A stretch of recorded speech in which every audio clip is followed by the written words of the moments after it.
कभी कभी पकड़ के लाने पर भी, जबरदस्ती आने पर भी काम बन जाता है बाबा। कभी कभी मुझे याद है, बहुत पहले की बात है, डाकू लोगों का एक गिरोह हुआ करता था। तो डाकू लोग जब भी आपस में अपने गिरोह में रहते तो एक दूसरे को कुछ न कुछ संदेश दिया करते थे।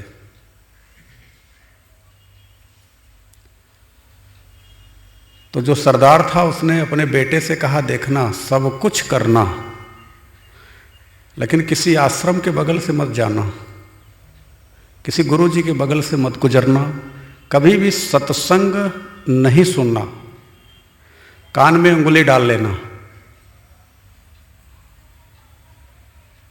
क्योंकि गुरु लोगों का एक सत्संग हमारे पथ में, जो हमारा लूट मार का पथ है, उससे हमें हटा देगा। अब आप लोग इस बात को समझें कि अक्सर करके जब कोई पिता अथवा गिरोह का सरदार अपने लोगों को कुछ कहता है तो बड़ा बल दे करके कहता है, जोर दे करके कहता है। तो जब भी डाकू लोग, ऐसे समझ लो कि आपके आश्रम के बगल से गुजरे तो दूरी से जाएं, और अगर कहीं सत्संग हो रहा है, आवाज सुनाई न दे, सत्संग की आवाज सुनाई न दे, इसलिए वो लोग कान में उंगली डाल लेते थे कि अगर गलती से आवाज सुनाई दे गई तो हमारे सरदार ने कहा था कि गड़बड़ हो जाएगा, हमारे धंधे में फर्क पड़ जाएगा।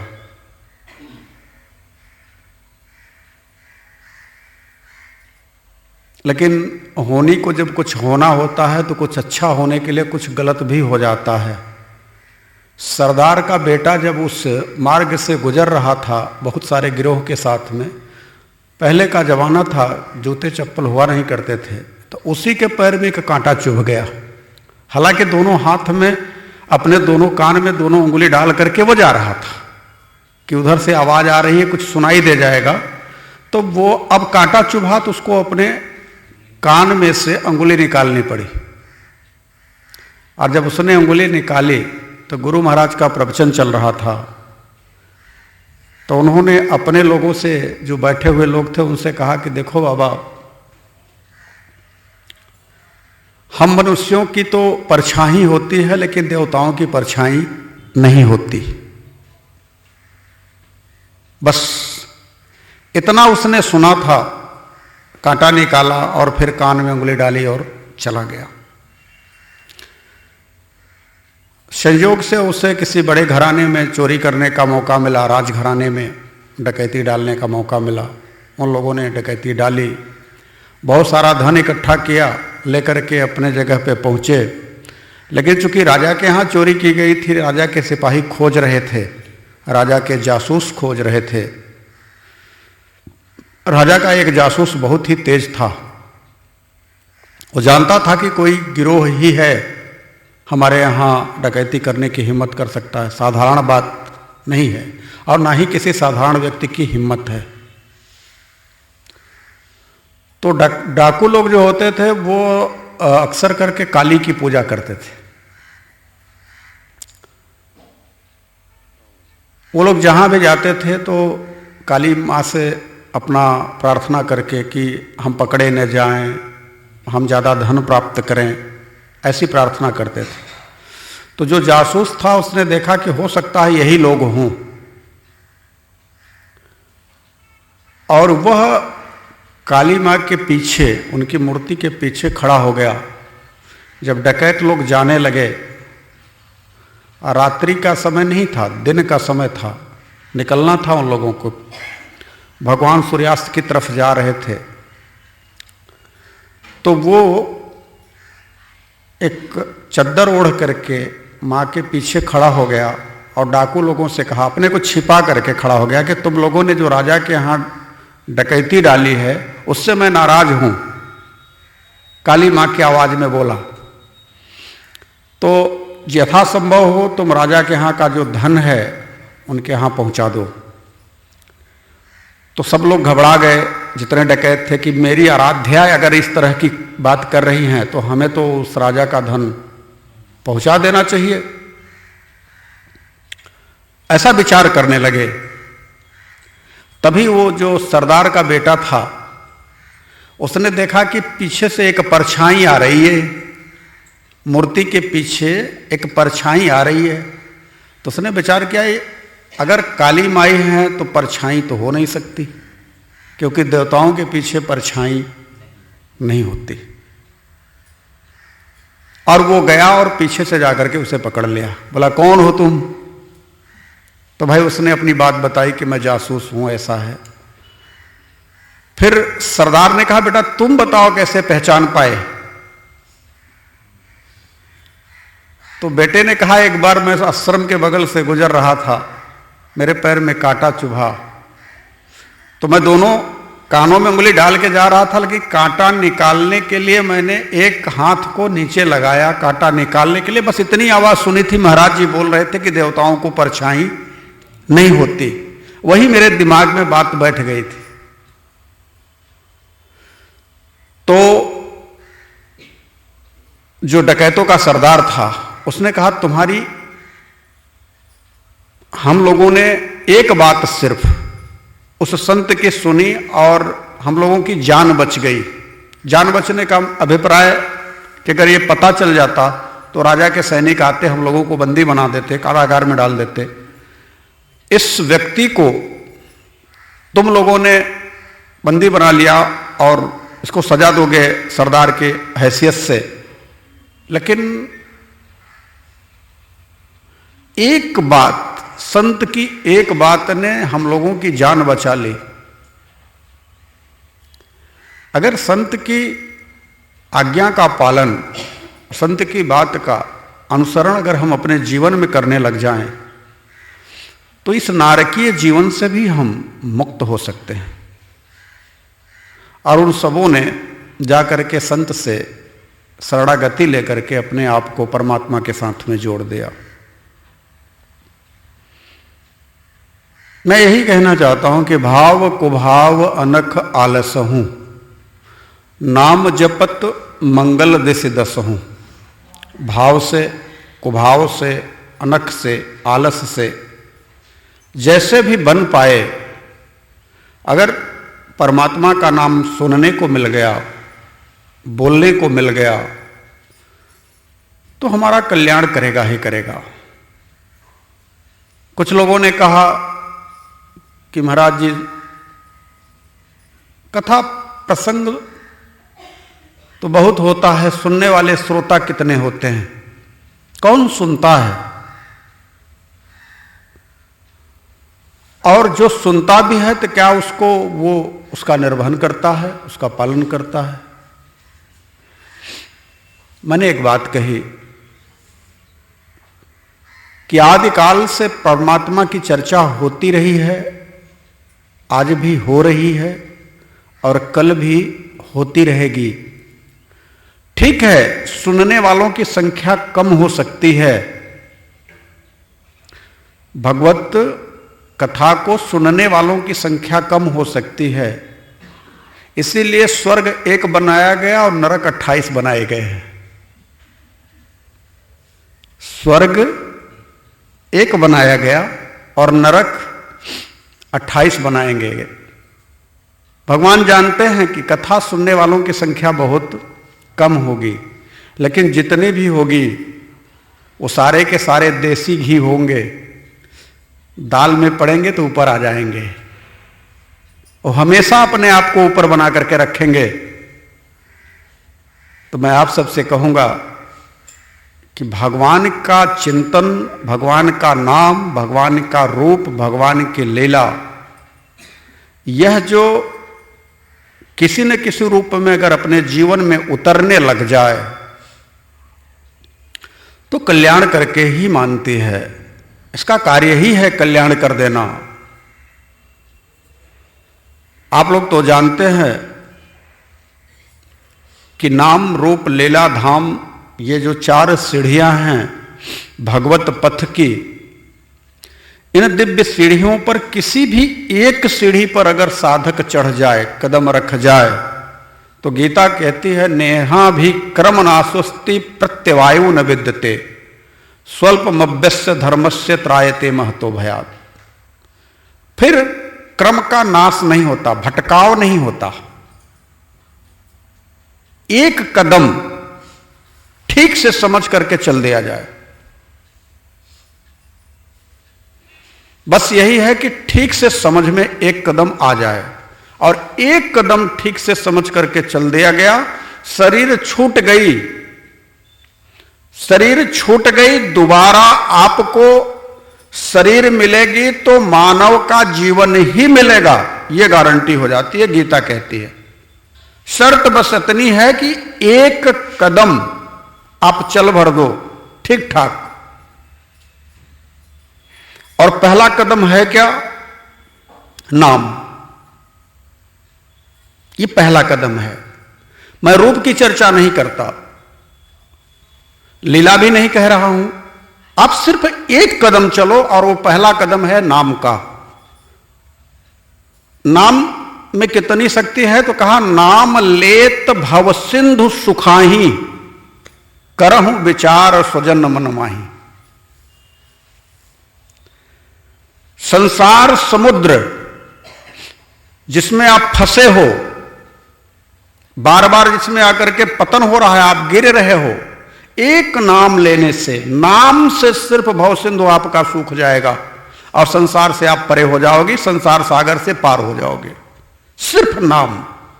अब नाम तो आप कहोगे हम तो लेते रहते हैं, नाम तो हम हमेशा लेते हैं। नहीं, नाम आप हमेशा लेते हो ठीक है, लेकिन अगर तरीका ठीक से समझ में आ जाए तो नाम लेने का रस मिलने लगेगा। देखो भाई, कोई बिस्तर पे पड़ा है, हॉस्पिटलों में आपने जाकर के देखा होगा कि कितने लोगों को नाक से भोजन पवाया जा रहा है, नाक में नली डाल करके पवाया जा रहा है। तो वो सिर्फ उनके शरीर को सुरक्षित करने के लिए है। क्या उन्हें स्वाद मिल पा रहा है?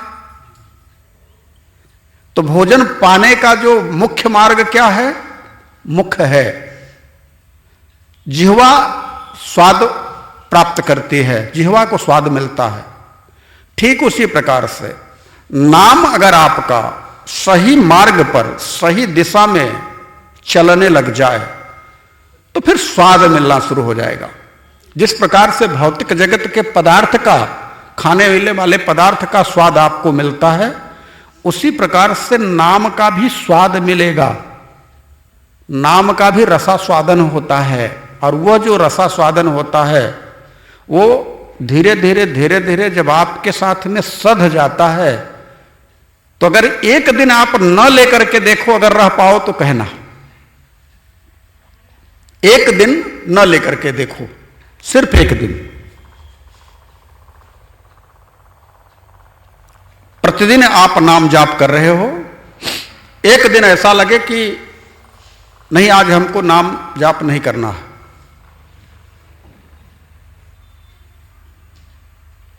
विश्वास करो वो दिन आपका, भले आप नाम जाप ना करो, लेकिन बार बार आपके अंतर हृदय से आवाज उठेगी कि आज नाम जाप नहीं हुआ।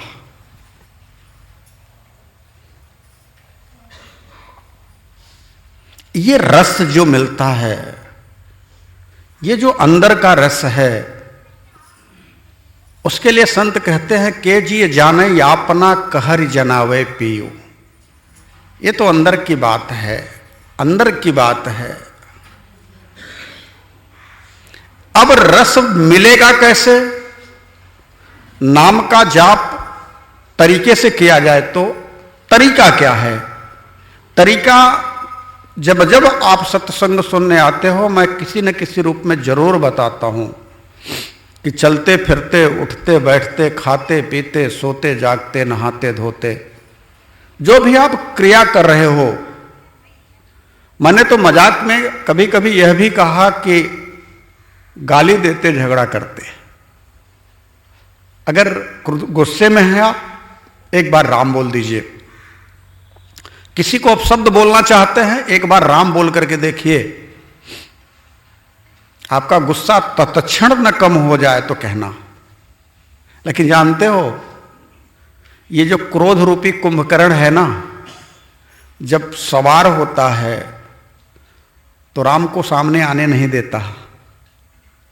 हां, इसलिए सर्वथा इस बात का ध्यान रखिए कि अगर नियम में नाम ढल गया, यानी पहली सीढ़ी आप चढ़ गए ठीक ठाक, तो बस पहली सीढ़ी पर ही चढ़े हैं और शरीर छूट गया, तो बस वही गीता के दूसरे अध्याय का श्लोक क्लियर कर देगा कि आपका जो यात्रा है, जो आपकी यात्रा है, उस यात्रा में अब बाधा नहीं आएगी। जहां से शरीर छूटा है वहीं से यात्रा शुरू हो जाएगी, पक्का। क्योंकि गीता झूठ नहीं बोलती, हमारे परम तत्व परमात्मा झूठ नहीं बोलते। गीता में स्पष्ट रूप से कहा गया श्री भगवान वाच, तो हमारे नारायण का वाचन है, हमारे प्रभु का वाचन है, तो प्रभु तो हमारे झूठ नहीं बोलेंगे। वो कहते हैं नेहा भी कर्म नाशोस्ति, कर्म का नाश नहीं होगा।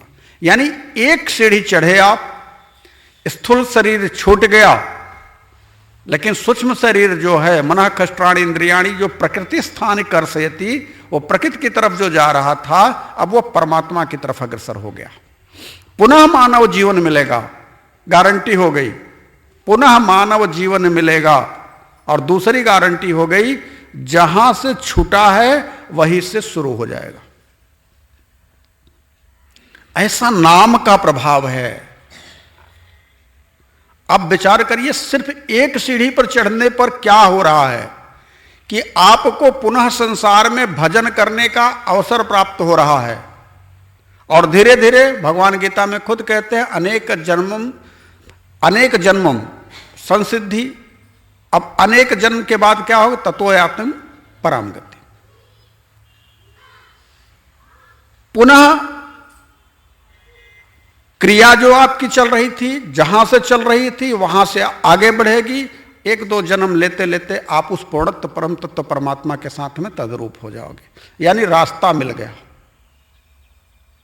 और जब तक रास्ता नहीं मिलेगा तब तक जीवन पुनरपि जननम पुनरपि मरणम में भटकता रहेगा।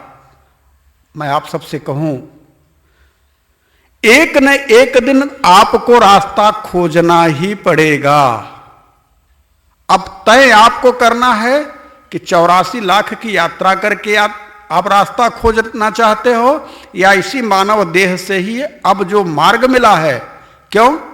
क्योंकि जो ये मानव देह है, इसके लिए देवता तरसते हैं। बाबा भी मानस में कहते हैं, बड़े भाग्य मानुष तन पावा, सुर दुर्लभ सदग्रंथ निगावा।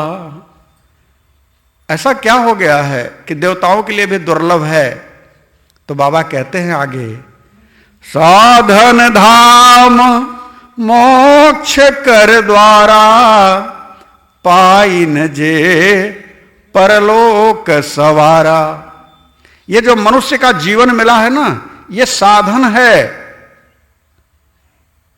यह साधन है। इस साधन का उपयोग करके मोक्ष के दरवाजे पर ला करके खड़ा कर देगा आपको। दरवाजा है ही मोक्ष कर द्वारा। बस नाम रूपी चाबी लो, ताला खोलने की क्रिया विधि गुरु से सीखो और घुमा करके खोल दो, मुक्ति का मार्ग सामने है। लेकिन हम सब कुछ करेंगे, प्रपंच करेंगे, गुरु के पास नहीं जाएंगे।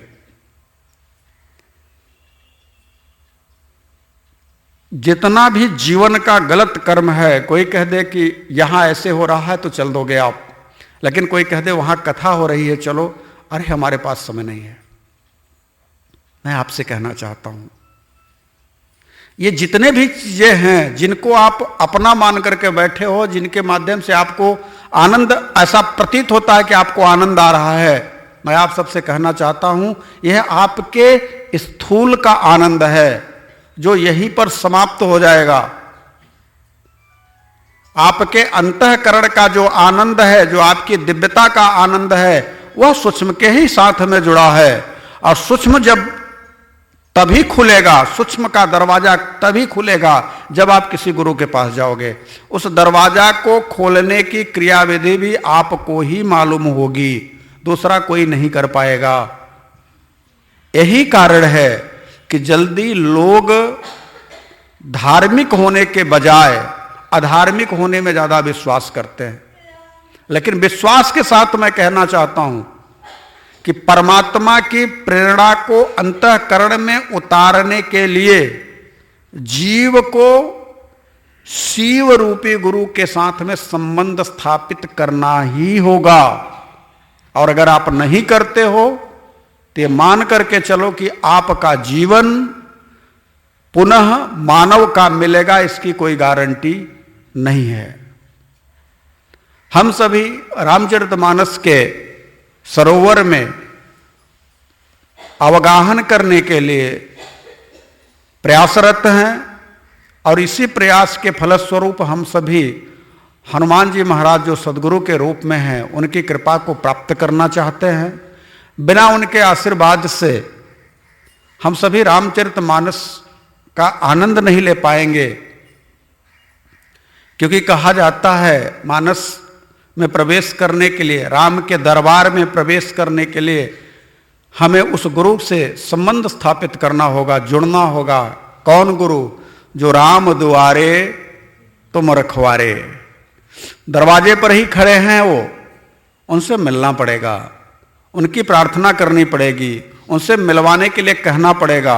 और अगर आप पात्र हैं तो आपको घसीट करके मिलवा ही देंगे, यह भी है, पात्रता होनी चाहिए। देह रूपी लंका में विभीषण रूपी जीव है और सूक्ष्म रूप से हनुमान पहुंच करके देह रूपी लंका से विभीषण रूपी जीव को सत्संग सुना देते हैं और परमात्मा से मिलने की उत्कंठा जागृत करवा देते हैं।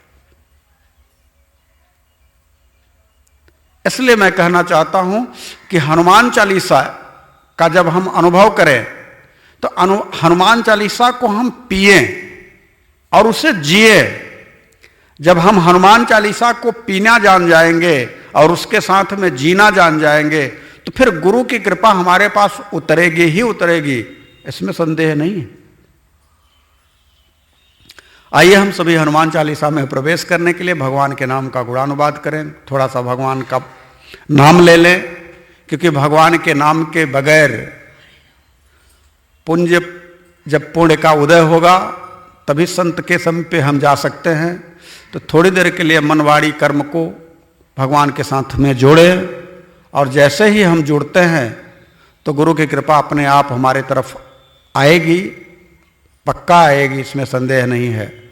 तो आइए राम नाम जाप कर ले। हरे राम राम राम सीता राम राम राम,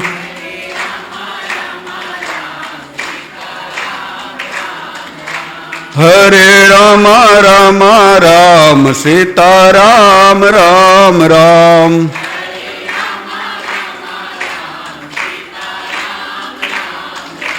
हरे श्यामा श्यामा श्याम राधे श्याम श्याम श्याम,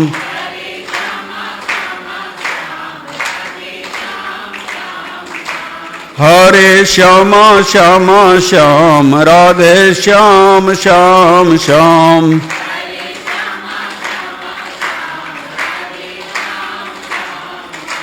सीता राम राम राम राधे श्याम श्याम श्याम,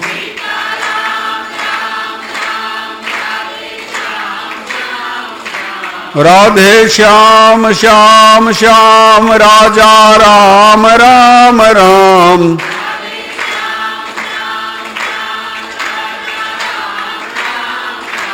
हरे श्यामा श्यामा श्याम राधे श्याम श्याम श्याम।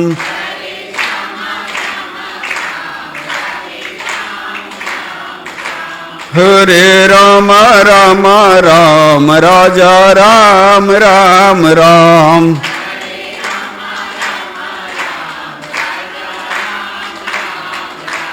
राधे श्याम श्याम श्याम। सीता राम राम राम। राजा राम राम राम। सीता राम राम राम राजा राम राम राम।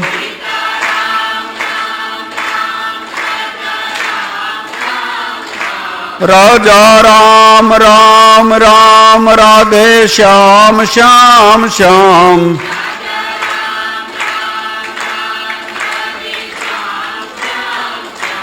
हरे श्यामा श्यामा श्याम राधे श्याम श्याम श्याम।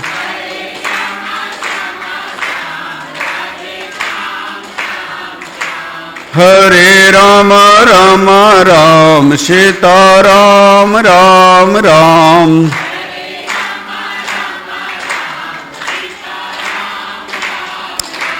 राजा राम राम राम। सीता राम राम राम। राधे श्याम श्याम श्याम। बोलो अनंत कोटि ब्रह्मांड एक परम तत्व परमात्मा की जय।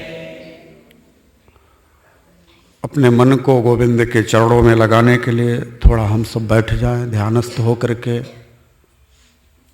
परमात्मा से प्रार्थना करें और अपना कनेक्शन अपने प्रभु के पाद कदमों से जोड़ें। सच्चिदानंद रूपाय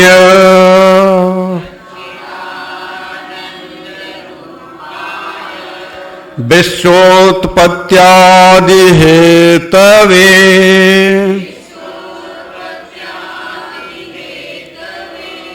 तापत्रय विनाशाय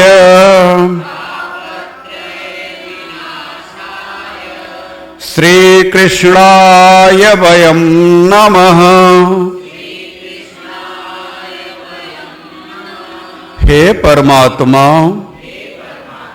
हे गोविंद, हे मेरे राम, हे मुरलीधर, हे माधव, मेरे इंद्रियों के घोड़े बना दो प्रभु। मेरे मन की लगाम बना दो प्रभु।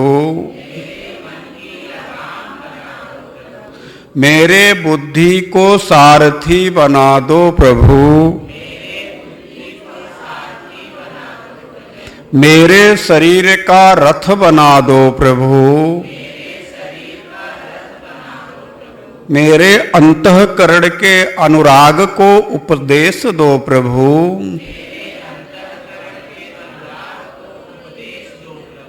मुझे अपना बना लो प्रभु। मुझे अपना बना लो प्रभु। मुझे अपना बना लो प्रभु।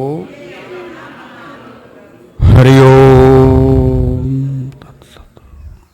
भगवत धर्मानुरागियों, यह हमारी जो प्रार्थना होती है, यह प्रार्थना परमात्मा के साथ में कनेक्शन जोड़ने के लिए होती है।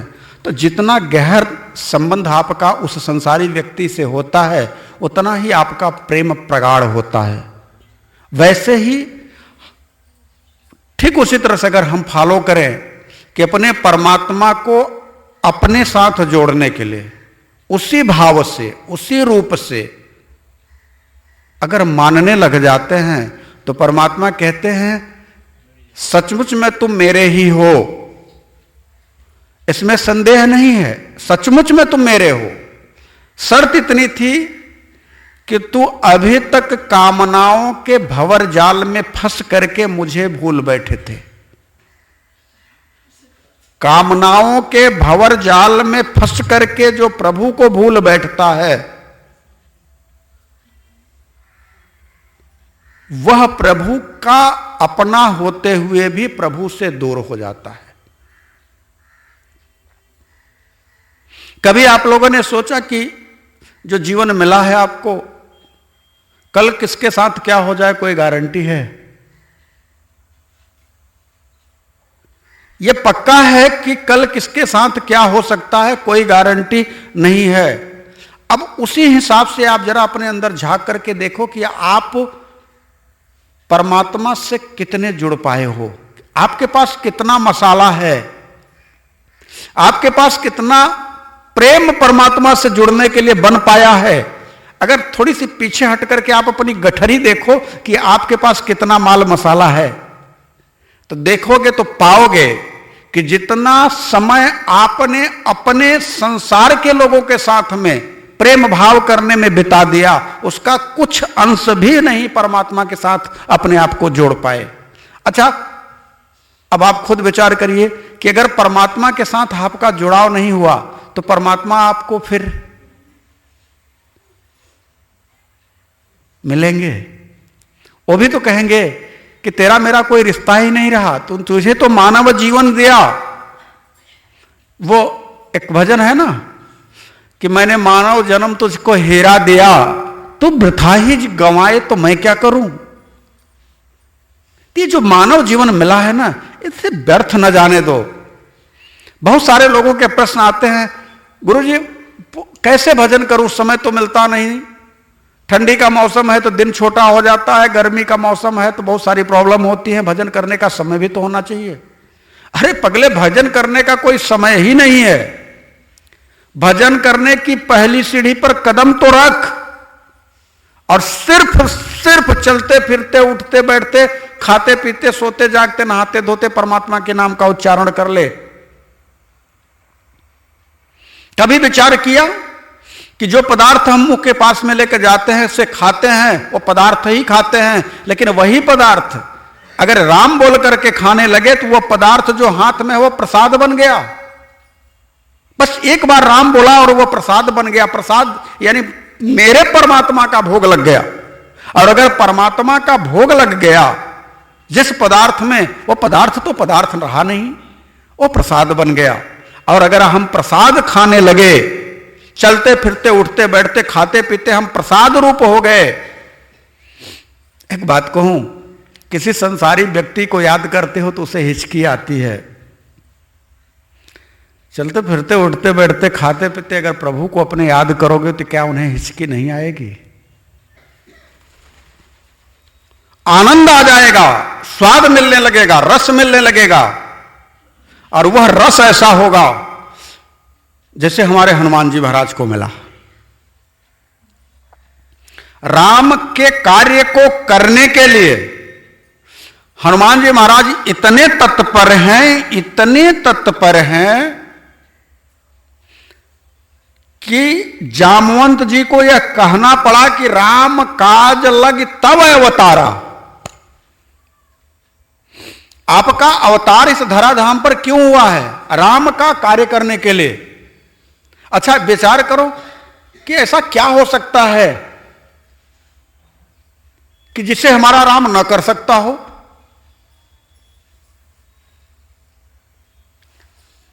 ऐसा कौन सा काम है जिसके बल पर ब्रह्मा विष्णु महेश कार्य करते हों और जिसके डर से काल भयभीत होता हो? जाके डर अति काल डराई, जो सुर असुर चराचर खाई। जो सुर को भी असुर को भी चर अचर सबको खा जाता हो, वह परम तत्व परमात्मा ब्रह्म है। उसे किसी से काम करवाने की जरूरत है? उसका ऐसा कौन सा काम है जो वो खुद नहीं कर सकता?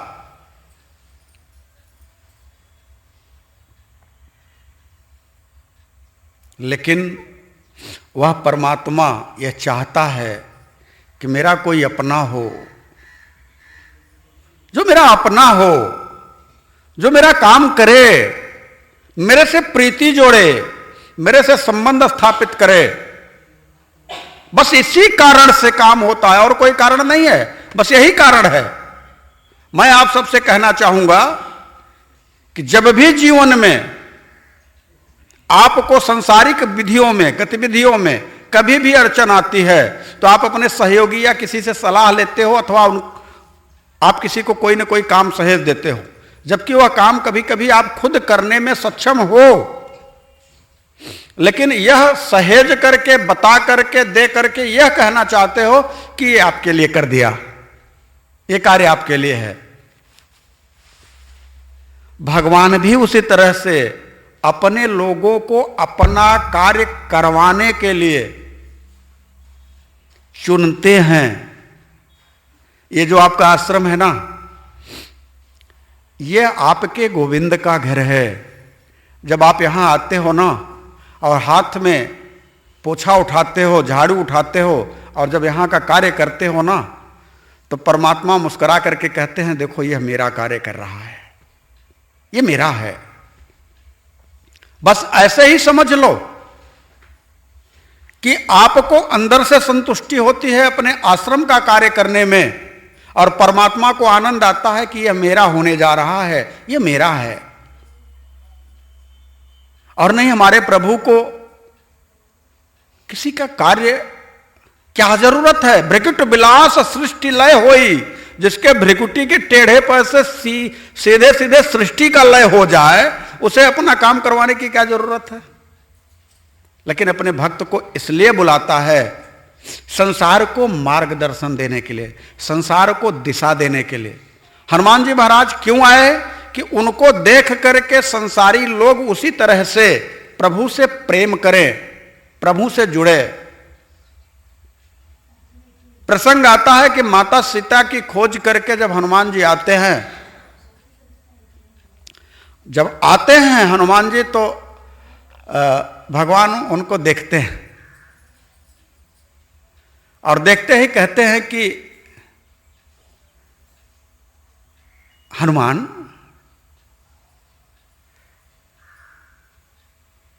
मैं इसके बदले तेरा क्या करूं? भाई कोई कार्य कोई करता है तो उसके बदले में उसका कोई सहयोग, भगवान कहते हैं मैं धन्यवाद भी तुझे नहीं दे सकता, क्योंकि धन्यवाद भी छोटा है। परमात्मा कह रहे हैं, परमात्मा के मुख से किसी को धन्यवाद निकल रहा हो और वह परमात्मा खुद कह रहे हो कि धन्यवाद भी तेरे लिए छोटा है। भगवान कहते हैं,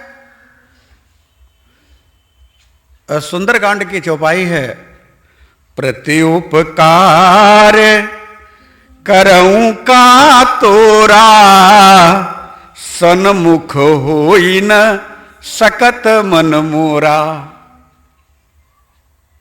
अरे हनुमान, तेरा क्या उपकार करूं? मैं तो तेरे सामने सन्मुख नहीं हो पा रहा हूं। विचार करिए, वह परम तत्व परमात्मा अनंत कोटि ब्रह्मांड नायक जगदीश कहता है अपने भक्त को कि तूने तो मेरा उतना उपकार किया कि मैं तेरे सामने खड़ा नहीं हो पा रहा हूं। यह क्यों? यह सिर्फ अपने भक्त को मान देने के लिए, अपने भक्त को बढ़ाई देने के लिए।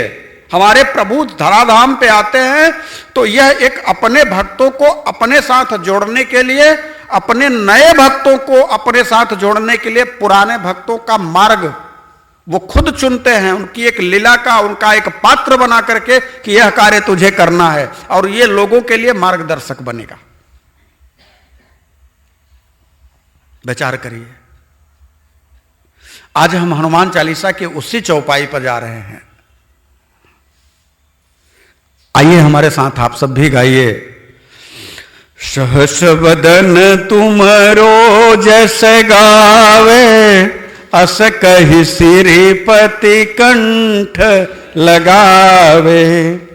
सनकादिक ब्रह्मादि मुनीसा, नारद सारद सहित अहिसा, यम कुबेर दिक्पाल जहाते, कभी कोविद कहीं सकत कहाते। तुम उपकार सुग्रीव ही कीन्हा, राम मिलाय राज्य पद दीना। यह चार चौपाई आज के सत्संग का मुख्य स्रोत है। भगवान कहते हैं हनुमान जी से कि हनुमान,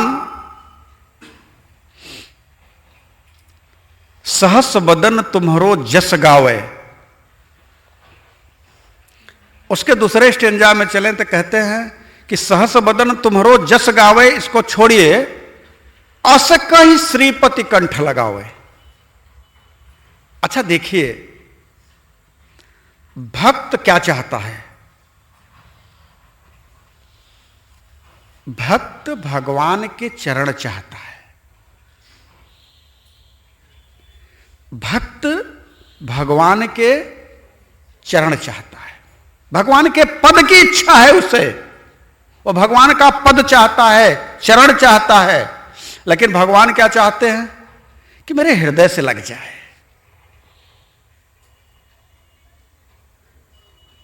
ये विचार करिएगा, भगवान की इच्छा क्या है? कि मेरा भक्त मेरे हृदय से लग जाए। और भक्त की इच्छा क्या होती है? कि प्रभु का चरण कमल मिल जाए। मुझे ज्ञात है, बहुत पहले की बात है, मैंने ऐसी कहानी सुनी थी कि राम दरबार लगा हुआ था। जितने मंत्री थे, राजाभिषेक हो चुका था भगवान प्रभु का। जिनको जिनको जो जो पद चाहिए था, भगवान ने सबको मंत्रिमंडल में विस्तार दिया। हनुमान जी महाराज बगल में बैठे थे प्रभु के चरणों के पास में। भगवान ने कहा, हनुमान, मैंने सबको एक एक पद दिया, तुझे क्या पद चाहिए? हनुमान जी कहा, प्रभु एक बात बोलूं, मैं आपका भक्त हूं, दुलारा हूं, तो मुझे एक पद नहीं, 2 पद चाहिए। बोले 2 पद क्या करोगे? कौन कौन सा पद लेना चाहते हो? हनुमान जी ने कहा, प्रभु आपके यही जो सामने, मेरे सामने पड़े हुए चरण कमल हैं, जिनको मैं दिन रात निहारता रहता हूं, यही दोनों पद चाहिए। भौतिक जगत के पद प्रतिष्ठा की हमें अब कोई आवश्यकता नहीं रह गई है। मैं आप सबसे यही कहना चाहता हूं, अगर आपको सचमुच में प्रभु से मिलन करना है तो प्रभु के पद के अलावा भौतिक जगत के पदार्थ की उम्मीद न करें। ऐसा मैं नहीं कह रहा, ऐसा गीता कहती है। गीता भी कहती है इसी बात को कि अर्जुन यस्य सर्वे समारंभा काम संकल्प वर्जिता। भगवान के पथ पर चलने वाले साधक के लिए, मैं अपने तरफ से कह रहा हूं कि भगवान के पथ पर चलने वाले साधक के लिए सबसे बड़ा नियम है, व्रत है जो, वह यह है कि कामना और संकल्प का त्याग कर दे। अच्छा, हम भगवान के पास जाते हैं, अज्ञानता के कारण 10 रुपए की अगरबत्ती खरीद करके चढ़ाते हैं और 10 करोड़ से नीचे मांगते भी नहीं। भगवान भी कहते हैं कि देखो ना, यह व्यक्ति कैसा है, इसने कुल मिला जुला करके 10 रुपया खर्च किया, मांग कितने की है इसकी? 10 करोड़ की। क्या भगवान को आप मूर्ख समझते हैं? आप जितना करोगे आपको उतना ही मिलेगा, और अगर नहीं करते तो, अगर आप नहीं करते तो क्या मिलेगा?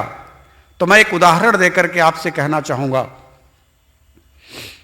आप सभी सत्पुरुष लोग हैं, सबके पास अपने अपने नौकर होंगे, नहीं भी होंगे तो अगर कोई मजदूर आपके यहाँ आकर के काम करे, किसी मजदूर को, 2 मजदूर को आप अपने यहाँ काम पर लगाएं, शाम तक दोनों मजदूर काम करें, उनकी जो भी दिहाड़ी होती है आप उनको देना चाहें, एक मजदूर लेकर के पैसा चला जाता है और दूसरा मजदूर कहता है नहीं, मैं पैसा नहीं लेना चाहता, मुझे आपका कार्य करने में बड़ा आनंद आ रहा है, आपकी सेवा करने में बड़ा आनंद आ रहा,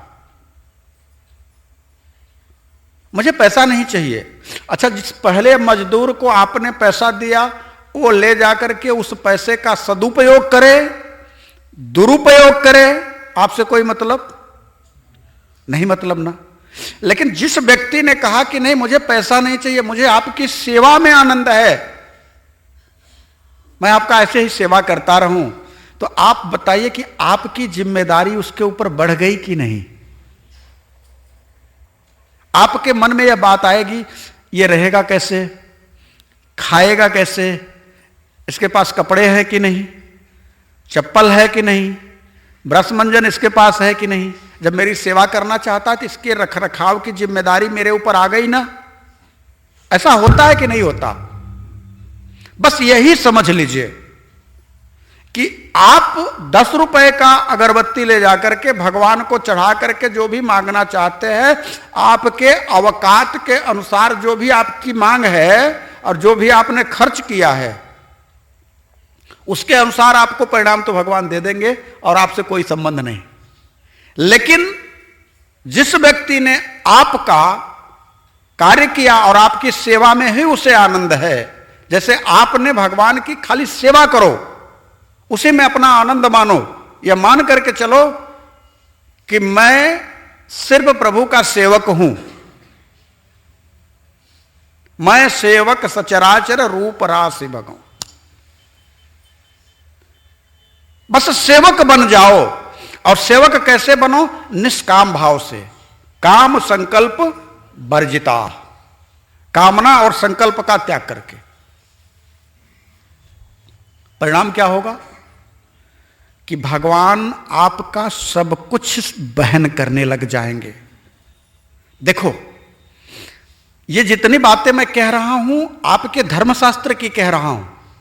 श्रीमद् भगवत गीता के 5वें अध्याय में स्पष्ट रूप से भगवान कहते हैं, अर्जुन न कृतत्वम न कर्माणि लोकच्छ सृजितम प्रभुम न कर्म फल संयोगम स्वभावस्तु प्रवर्तते। मैं न किसी का कुछ करता हूं न कराता हूं, न संयोग बैठाता हूं न वियोग बैठाता हूं, सब अपने अपने कर्मों का भोग भोगते हैं।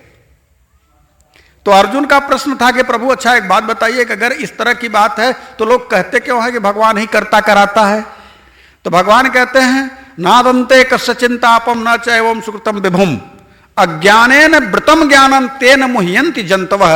जो अज्ञानता के कारण इस तरह की बात करते हैं वो जंतु मानने योग्य हैं, वो मनुष्य नहीं है, वो मुझे नहीं जानते। लेकिन वही परमात्मा आगे चल करके अगले अध्यायों में स्पष्ट रूप से कहता है, अनन्य चेता सततम यो मा स्मृति नित्यस्य तस्याहम सुलभ पार्थ नित्य युक्तस्य योगिनः अनन्याश्चिन्तयन्तो माम ये जना पर्युपासते तेसा नित्याभियुक्तानाम योगक्षेमम वहाम्यहम्। जो अनन्य भाव से मुझ परमात्मा के साथ जुड़ जाता है, मैं उसका योगक्षेम सब कुछ वहन करता हूं। अंतर क्या आया? अंतर सिर्फ इतना है कि प्रभु की शरण अगर गहना है तो निष्काम भाव हो करके गहो, कोई कामना न हो मन में। प्रभु के साथ में संबंध जोड़ते समय इस बात का विशेष ध्यान दो कि हे परमात्मा, आपने मुझे करोड़ों की शरीर दे दिया है, इतना क्या क्यम है? ये इसका तो उपकार मैं आपका पूरा ही नहीं कर पा रहा हूं, बदले में आपसे और मांगने का प्रयास कर रहा हूं, मेरे जैसा दुष्ट कौन होगा? एक सज्जन थे, तो वो घर से अपने बड़े दुखी हुए परिवार से, लोगों से, पत्नी से आत्महत्या करने का विचार कर लिया। सोचे इससे अच्छा तो मर जाना बेहतर है। आर्थिक स्थिति बड़ी खराब हो गई तो सोचे मर जाऊंगा तो ठीक रहेगा। अपमान नहीं सहन होता, ऐसा विचार किया।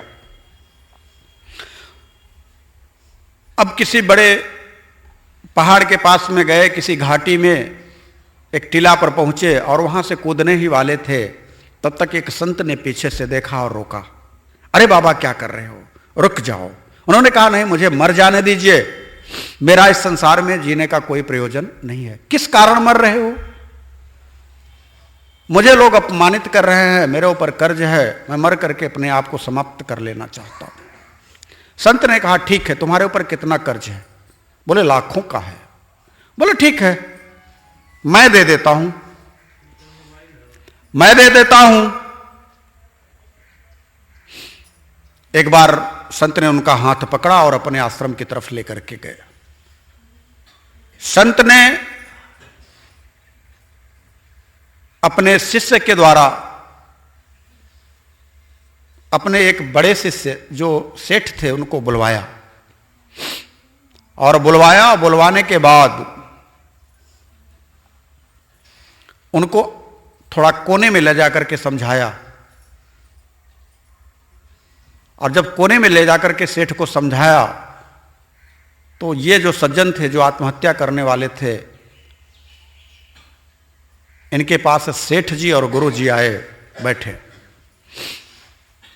सेठ जी ने गुरु जी से कहा, गुरु जी मेरे यहाँ एक रिश्तेदार है, उसकी आंख से दिखाई नहीं देता, दोनों आंखें समाप्त हो गई हैं। कोई अगर मिल जाता गुरुजी, एक आंख अपनी दे देता, तो उसे 1 करोड़ रुपया मैं दे देता। तो गुरुजी ने कहा कि ये बैठे तो हैं, ये अपने शरीर को 4 घंटे पहले नष्ट करना चाह रहे थे। 4 घंटे पहले ये अपने शरीर को नष्ट करना चाह रहे थे। तो भैया एक काम करो ना, एक आंख तो काफी है आपको देखने के लिए, दुनिया ही देखना है ना, एक आंख काफी है, एक आंख आप दे दो, लाखों का कर्जा है, करोड़ों रुपया मिलेगा, उतर जाएगा। उस व्यक्ति ने कहा गुरुजी पागल हो गए हैं क्या, हम अपनी आंख दे दें, ऐसा हो सकता है? संत ने कहा भैया अभी 1 घंटे पहले तो तू सब कुछ अपना स्वाहा करने जा रहा था, अरे 1 करोड़ मिलेंगे, अपनी आंख दे दे। उस व्यक्ति को समझ में आया। सेठ ने कहा अच्छा ठीक है, आंख नहीं देना है, कोई बात नहीं, मेरे एक अपने ही रिलेटिव है, उनका लीवर खत्म हो गया, आधा लीवर अगर आप अपना काट करके दे दें, आधे से आपका काम चल जाएगा, आधा उनको लग जाएगा, तो उनका भी जीवन। उस व्यक्ति ने कहा सेठ जी आप पागल हो गए हैं, करोड़ों रुपया मिले तब भी मैं अपना लीवर नहीं दे सकता। जरा विचार करिए, इस शरीर को जिसे आपने धारण किया है ये करोड़ों की है, और भावावेश में आकर के दुर्भावना का शिकार होकर के आप इसे नष्ट करने का प्रयास करते हैं, इसके प्रति गलत आचरण करते हैं, गलत विचार मन में लाते हैं। यह उचित है? लेकिन मैं आप सबको बताऊं, हर एक के जीवन में ऐसा एक बार अवसर जरूर आता है कि मर जाऊं। हर एक के जीवन में जो संभल गया संभल गया। कि तुम्हारे यश का तो गान सहस बदन, बदन कहते हैं मुख को। इसमें 2-3 बातें हैं। सहस बदन का मतलब होता है हजारों मुख। तो हजारों मुख हम किसके पास है? तो हजारों मुख 2 लोगों के पास है। एक जो शेषनाग जी हैं और स्वयं परमात्मा। स्वयं हमारे परमात्मा के लिए वेद की ऋचाएं कहती हैं सहस्त्र पुरुषा शीर्षा सहस्त्राक्ष सहस्त्रपातो स भूमि विश्वतो वृत्वाय तिष्ठत् दशांगुल, मतलब सहस्त्र शीर्षा पुरुषा। सहस्त्र सिर वाला कौन है? वह पुरुष पुरातन, वह परम तत्व परमात्मा। यहां बाबा लिखते हैं कि सहस बदन तुम्हारो जस गावे। हमारे प्रभु इतने भाव विभोर हो जाते हैं कि अपने उस परम तत्व पुरातन स्वरूप में स्थित होकर के यश का गान करने लगते हैं। किसका? अपने भक्त का। अपने भक्त के यश का गान हमारे प्रभु उस भाव में पहुंच करके करने लगते हैं। दूसरा अर्थ बनता है कि शेषनाग जैसे लोग, क्योंकि इसमें एक चीज लिखा है, सनकादिक ब्रह्मादि मुनीसा। ब्रह्मादिक देवता, ब्रह्मादिक देवता में सिर्फ ब्रह्मा नहीं आते, ब्रह्मा विष्णु और शंकर तीनों आते हैं। सनकादिक ब्रह्मादि मुनीसा, नारद सारद सहित अहिसा, यानी शेषनाग भी। अच्छा, इतना यश क्यों गाते हैं? क्या कारण है इतना यशोगान करने का? सिर्फ एक कारण है, सिर्फ एक कारण, कि हमारे हनुमान जी महाराज राम के हो गए। बस एक ही कारण है कि हमारे हनुमान जी महाराज राम के हो गए। जो राम का हो जाता है उसके यश का गान ब्रह्मादिक देवता करने लगते हैं, उसके यश का गान नारद सारद सहित अहिसा सब करने लगते हैं। किसके यश का गान? जो राम का हो जाए। हनुमान जी महाराज की पूंछ बहुत बड़ी है। अब हनुमान जी महाराज की जो पूंछ है तो बड़ी क्यों है? जो राम का हो जाएगा उसकी पूंछ बड़ी हो जाएगी। आप अगर राम का होकर के देखिए, आपकी भी पूंछ हो जाएगी। भाई इनकी पूंछ यहां से लेकर के वहां तक है, इनकी पूंछ सब जगह है। तो पूंछ का मतलब क्या होता है? जो राम का हुआ उसकी पूंछ हो ही जाएगी सब जगह, बड़ी पूंछ हो जाएगी। और लूम लपेट लंक को जारा, उसी पूंछ में लपेट करके इस भौतिक जगत के द्वारा निर्मित, भौतिक पदार्थ के द्वारा निर्मित चित्त जल पावक गगन समीरा जैसे तुच्छ शरीर को लूम लपेट लंक को जारा। हनुमान जी जैसे संत लपेट करके इस भौतिक देह को समाप्त करके सूक्ष्म देह के साथ में अपने आप को जोड़ लेते हैं। इसलिए जब भी आप सूक्ष्म के साथ में प्रवेश करेंगे, आप परमात्मा के साथ अंतःकरण से तद्रूप होंगे, तो आपका यशोगान नारद सारद सहित यही सा।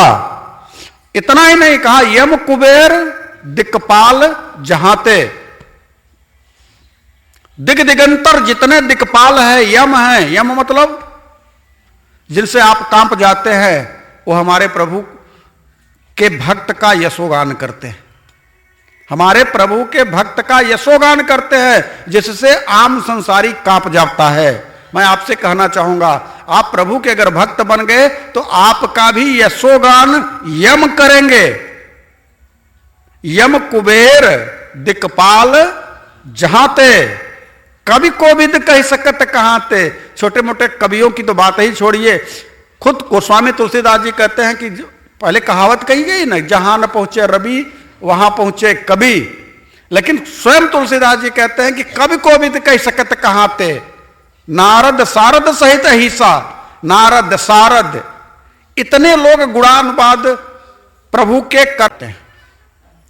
इसलिए ऐसे सत्पुरुष सदगुरु भगवान हनुमान के श्री पाद कदमों में हम बारंबार प्रणाम करेंगे, तभी हम रामचरितमानस के दिव्य सरोवर में अवगाहन कर पाएंगे। अब अगला है कि तुम्हारो मंत्र विभीषण माना। विचार करिए, हनुमान जी महाराज लंका में प्रवेश कर रहे हैं, और लंका में प्रवेश जो करेगा, जैसे आप दुश्मन के खेड़े में चले जाओ, तो जब दुश्मन के खेड़े में चले जाओगे तो वहां सत्संग करोगे। विचार करिए, वहां तो ये लगा रहेगा कोई देख न ले, कोई कुछ कर न दे। भाई दुश्मन के खेड़े में जाने पर क्या होगा? लेकिन हनुमान जी महाराज वहां जाकर के क्या कर रहे हैं? सत्संग कर रहे हैं, और सत्संग अच्छे से कर रहे हैं। सुंदरकांड की जब चर्चा होगी तो मैं उस पर चर्चा करूंगा। अच्छे से सत्संग कर रहे हैं और सत्संग करते करते एक बात कह गए, और वह बात यह बोले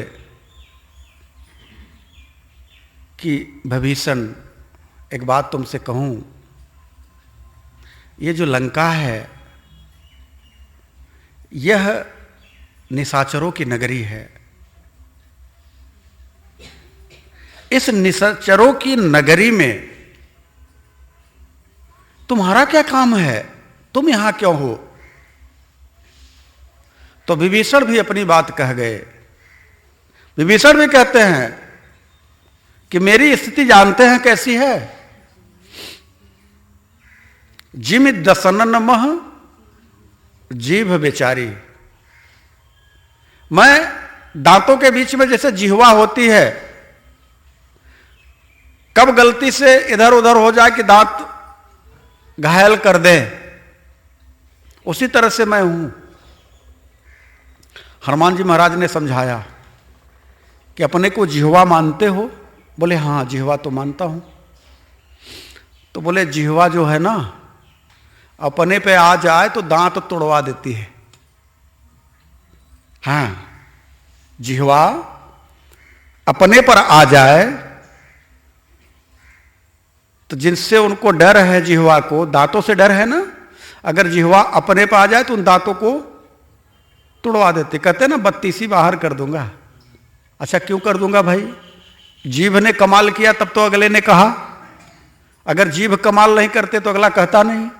तो जिह्वा के अंदर इतनी क्षमता है कि वो बत्तीसी को बाहर करवा सकती है। तो हे विभीषण जी, आपके भी अंदर इतनी क्षमता है कि रावण जैसे दशानन को आप निर्वीज कर सकते हो। शर्त इतनी है कि आप राम की शरण में चले जाओ।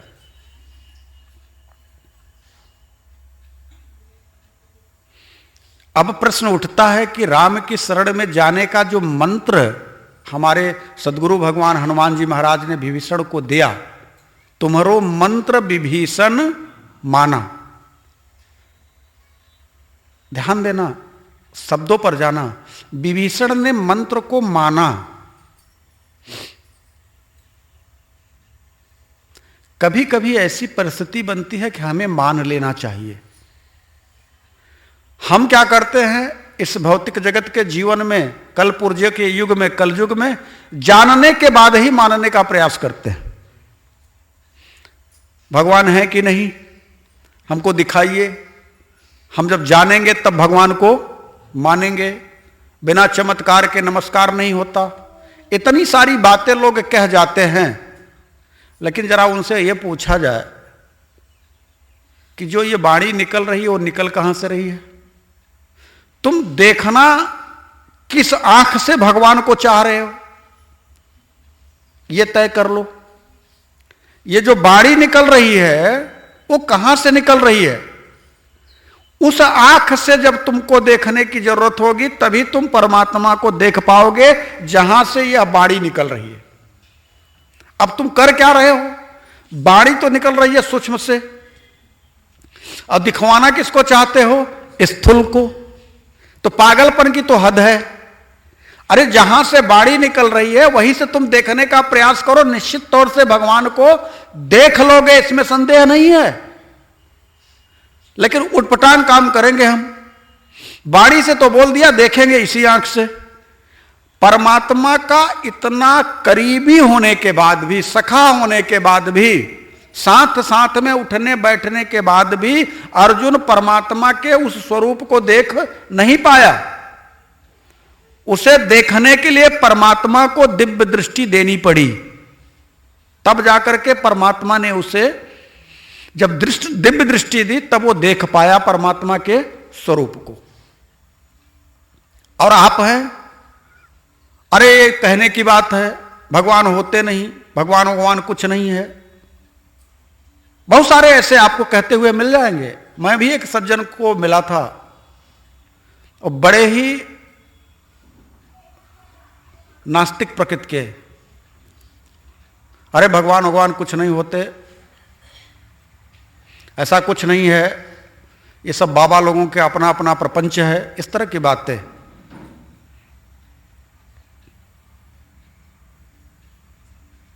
कुछ दिन के बाद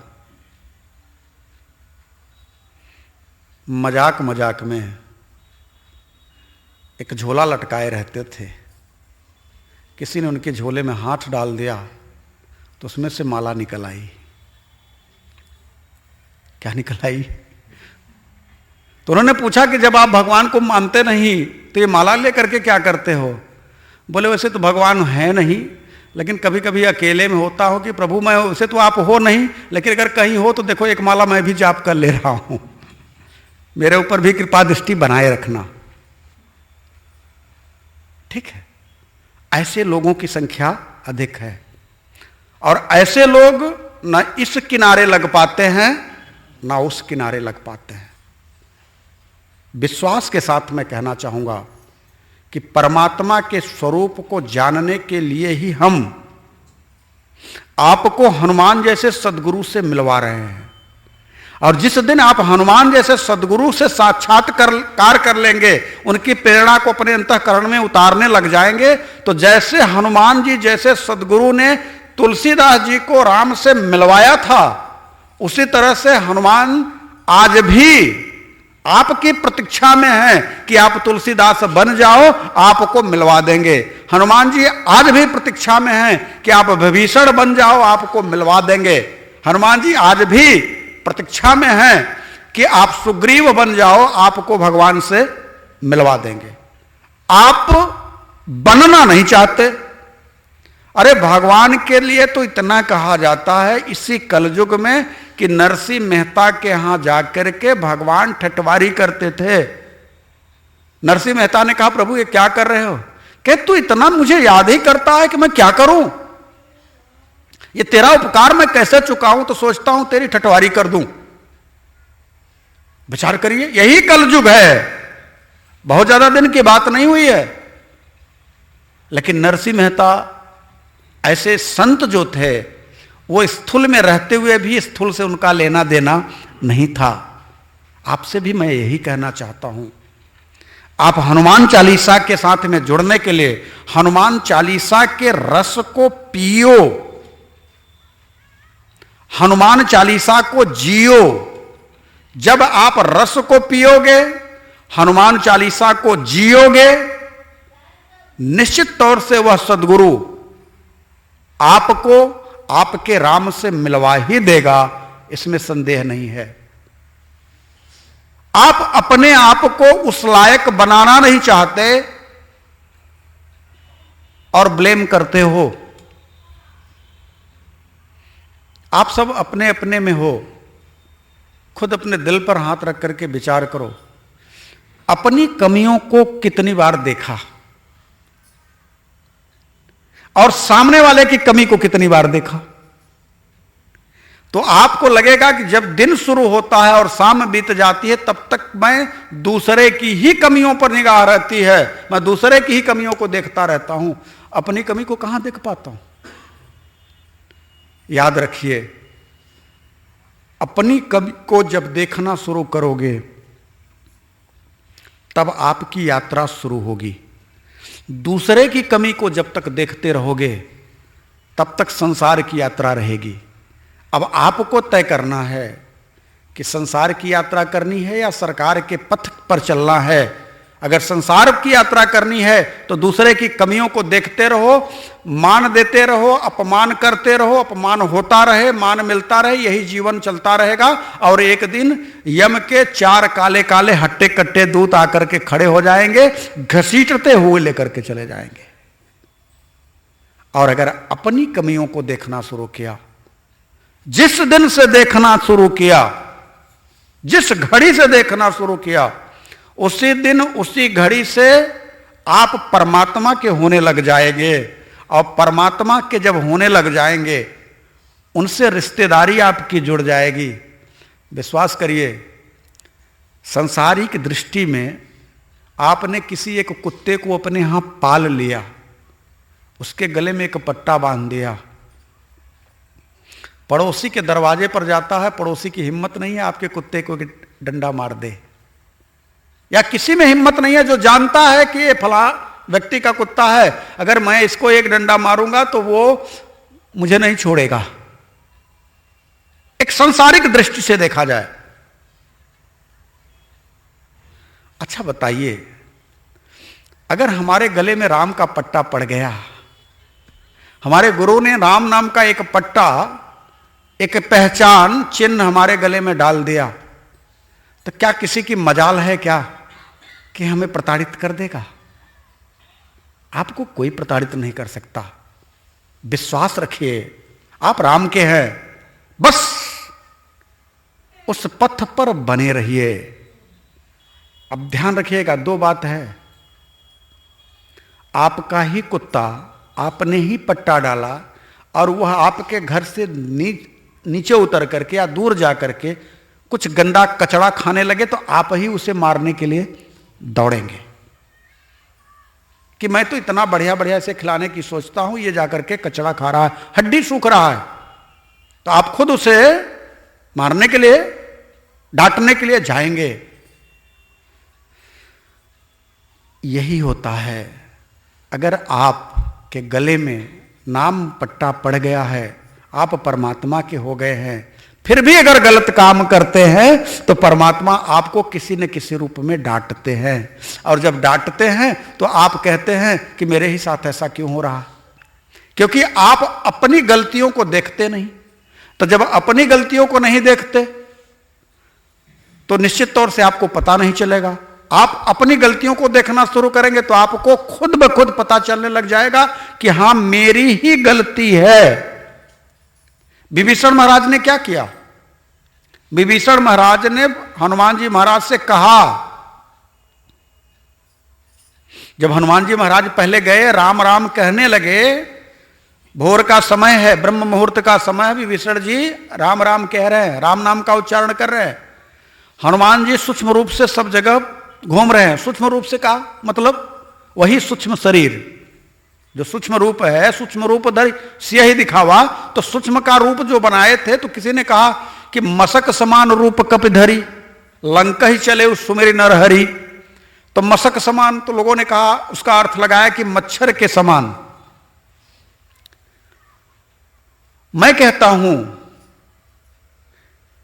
कि आपका जब मन परमात्मा के साथ जुड़ जाए तो संसारी जीव आपके ऊपर शक करना बंद कर देता है। आप परम तत्व के हो जाते हैं, मशक हो जाते हैं। अब आप विचार करिए कि हनुमान जी सूक्ष्म रूप धर करके जा रहे हैं और राम नाम का उच्चारण हो रहा है। हनुमान जी विचार करते हैं, लंका निशिचर निकर निवासा, यहां कहां सज्जन करवासा। इस लंकापुरी में और सज्जन, ये कैसे हो सकता है? अब देखिए, भक्त अगर कहीं दिख जाए और गुरुतत्व में अगर गुरु है तो अपने भाव को भूल जाता है, सूक्ष्म रूप को भूल गए। अब सूक्ष्म रूप को भूल गए। हनुमान जी क्या करते हैं?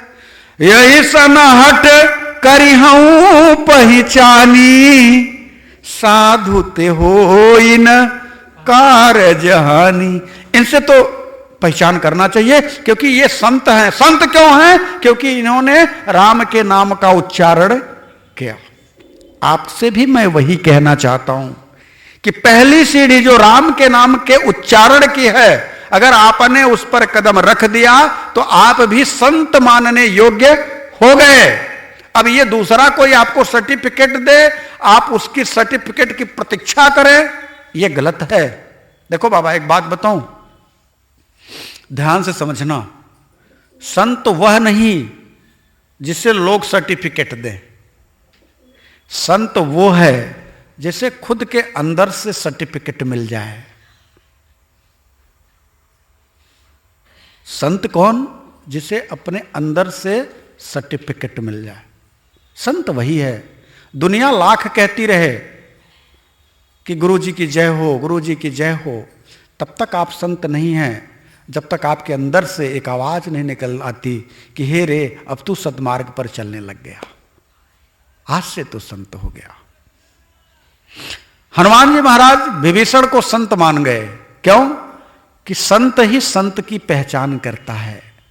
इस लंका नगरी में, निशाचरों से भरी हुई नगरी में कोई इतनी हिम्मत जुटा रहा है कि वह राम के नाम का उच्चारण कर रहा है, जहां पे कि रावण के गुप्तचर दिन रात पहरा देते हैं। उस ऐसे लंका नगरी में कोई राम का नाम लेने के लिए अपने में साहस कर रहा है, यह क्या मामूली बात है? वही रावण दूसरे देशों में जाकर के अगर कोई संत समाज राम के नाम का जाप करता है तो उसे जाकर के प्रताड़ित करता। आप ही उठ धावई रहई न पावई, धरि धरि घालई खिसा। विचार करिए, खुद दौड़ पड़ता था और उसका सगा भाई राम का नाम ले रहा। ये मामूली बात नहीं है, ये मामूली बात नहीं है। और ऐसे को अगर संत न कहा जाए तो क्या कहा जा सकता है? इसलिए हनुमान जी महाराज ने उन्हें संत की उपाधि दी और कहा अब आप राम से मिल लो। क्या बोला? राम से मिलो। आप राम के नाम का जाप कर रहे हो, मैं गुरु, मैं आपको अब बोल रहा हूं कि आप राम बोलो। इसके पहले भी आप राम राम बोलते रहे, लेकिन आज मैं आपका गुरु बन करके आपसे कह रहा हूं कि अब आप राम बोलो। तो जो पिछला वाला राम है वो पुण्य का पुंज इकट्ठा हुआ था, लेकिन अब जो मैं बोल रहा हूं आपको राम नाम का एक शब्द उच्चारण करके आपके अंतःकरण में डाला, यह आपको राम से मिलवाएगा। देखो अंतर आया दो राम का। पहले हम राम राम बोलते रहे तो उससे क्या हुआ? उससे हमारे अंतःकरण में पुंज इकट्ठा हुआ पुण्य का। वो कहां तक लेकर के गया? किसी गुरु के पास तक लेकर के गया। गुरु खुद चल करके जाता है। लंका नगरी में हनुमान जी जैसा गुरु चल करके जा रहा। अब वही हनुमान जी जैसा गुरु बोला अब तक तो आपने राम राम कहा, उसी के पुण्य के प्रभाव से मैं आपका आकर के आपसे मिला। अब मैं कहता हूं कि आप राम बोलो, तो इससे क्या फायदा होगा? अब जब मैं कह रहा हूं कि राम बोलो तो अब आप राम से मिल जाओगे। अभी तक तो बोलते थे तो पुण्य इकट्ठा होता था, तो जो दीक्षित नहीं होते हैं और राम के नाम का जाप करते रहते हैं तब तक तो उनका पुण्य इकट्ठा होता है। लेकिन जैसे ही उन्हें हनुमान जैसा गुरु मिल जाता है और दीक्षित कर देता है, और दीक्षित करने के बाद कहता अब बोलो, तो अब बोलने से क्या होगा? कहा अब आपको राम से मिलने का मार्ग प्रशस्त हो गया आपका। यही राम नाम में अंतर है, बस इतना ही समझ लेना है। तो तुम उपकार विभीषण सुग्रीव ही कीना, राम मिलाए राजपद दीना। तुम्हारो मंत्र विभीषण माना, लंकेश्वर भय सब जग जाना। तो गुरु के द्वारा अगर आपके अंतःकरण में राम के प्रति भाव पैदा कर दिया जाए, आपके अंतःकरण में गुरु की गुरता डाल दी जाए, तो वह गुरु की गुरता निश्चित तौर से आपके साथ में लगेगी और आपके मार्ग को प्रशस्त करेगी, और एक न एक दिन आप राम से अपने मिल ही लेंगे। विचार करिएगा, रावण ने विभीषण को लात मार के निकाला है।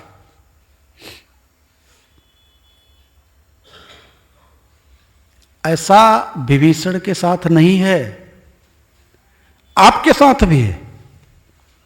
आपका भी अपना कोई स्वजन आपको लात मार देता है। अरे बात का लात कम है, आपको भी लात मारता है और घर से बाहर नहीं निकल पाते। कभी पत्नी लात मारती है तो कभी पति लात मारता है, कभी बेटा लात मारता है तो कभी बहू लात मारती है। रोज लात खा करके लतियाए जा रहे हो, फिर भी राम की शरण में नहीं जा रहे हो। अब तो चेत जाओ, लात खाने से पहले संभल जाओ। हां, जरूरी है कि रामचरितमानस का अनुगमन करोगे तो भगवान के पास जितने लोग गए हैं वो 3 लोग गए हैं, एक कौन गया? गोस्वामी तुलसीदास जी महाराज गए पत्नी की बात से, विभीषण महाराज गए लात से, और भक्त कोई था भरत जी, वो अंतःकरण में आघात हुआ। तो लात से, बात से, आघात से, यही 3 उपक्रम हैं जिससे प्रभु के पास जाया जा सकता है, प्रभु से मिलन हो सकता है, प्रभु के प्रति विरह हो सकता है। मैं आपसे कह रहा हूं कि इन तीनों को एक किनारे करो। आप लात की प्रतीक्षा मत करो, बात की प्रतीक्षा मत करो, आघात की प्रतीक्षा मत करो।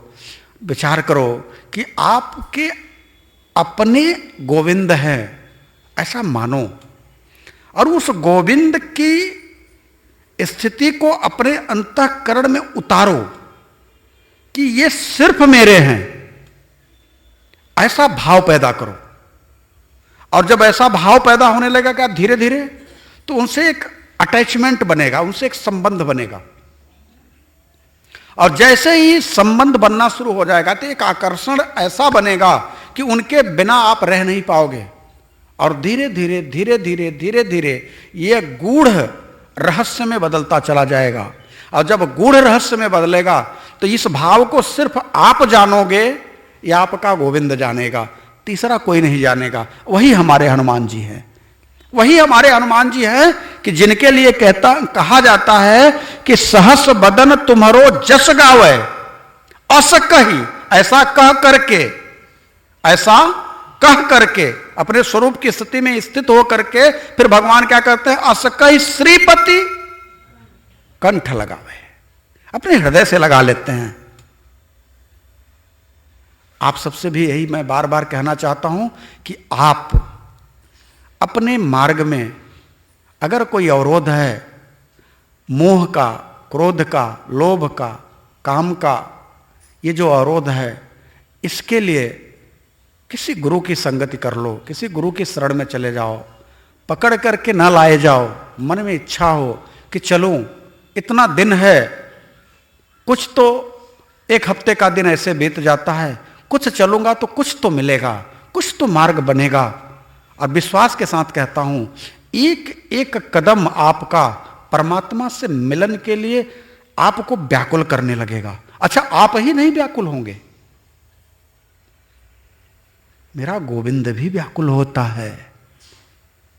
वो भी कहता है कि जहां भगत मुर पग धरे वहां धरू मैं हाथ, पाछे पाछे लगा रहूं कबहू न छोड़ू साथ।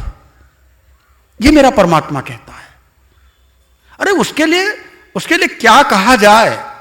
उससे बड़ा दयालु इस ब्रह्मांड में कौन हो सकता है?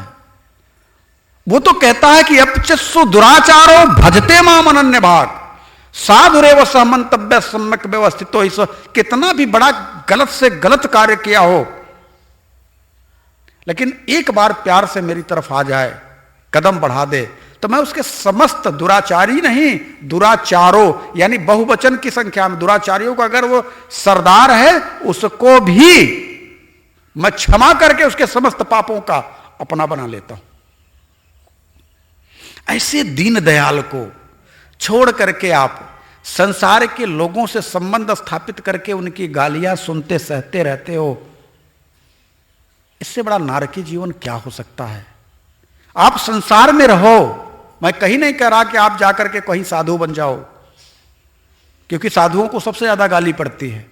मैं नहीं कहता, क्योंकि साधु बनने की क्षमता आप में नहीं हो सकती। उनको प्रतिदिन गालियां पड़ती हैं, वो मान अपमान से परे होते हैं, उनकी स्थिति विचित्र होती है, वो किसी के द्वारा दिए गए सम्मान से अभिभूत नहीं होते। आपने उनको उनके चरण पखाड़े, आपने उनकी आरती करी, कोई फर्क नहीं पड़ा।